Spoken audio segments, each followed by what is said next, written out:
Jogendranagar rail station সন্নিহিত জায়গায় দূরপাল্লার ট্রেন বিকল হয়ে যাওয়ার ফলে ব্যাপক হয়রানির শিকার হতে হয়েছে দূর দূরান্তের যাত্রী সাধারণকে।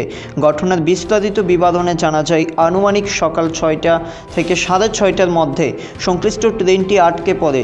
এটাও জানা গেছে, ত্রিপুরা সুন্দরী এক্সপ্রেসটি দিল্লি থেকে আগরতলায় আসছিল, তবে গন্তব্যের কিছুটা আগে এভাবে ইঞ্জিন বিকল হয়ে যাওয়ার ফলে ব্যাপক ভোগান্তির তৈরি হয় যাত্রী সাধারণের মধ্যে।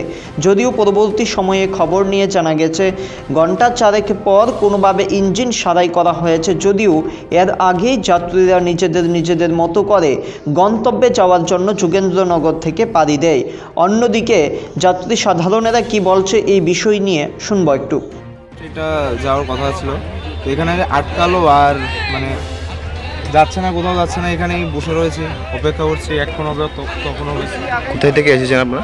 আমরা আসছি ফ্রম গুয়াহাটি থেকে আসছিলাম। গুয়াহাটি ট্রেন ছিল। গুয়াহাটি থেকে কোথায়? গুয়াহাটি টু আগরতলা। কোন জায়গায় আটকে আছেন আপনি? এখানে জুয়েলরং আটকে রয়েছে কতক্ষণ ধরে, কয়টা? 6:30 থেকে এখানে আটকে রয়েছে। Thank you.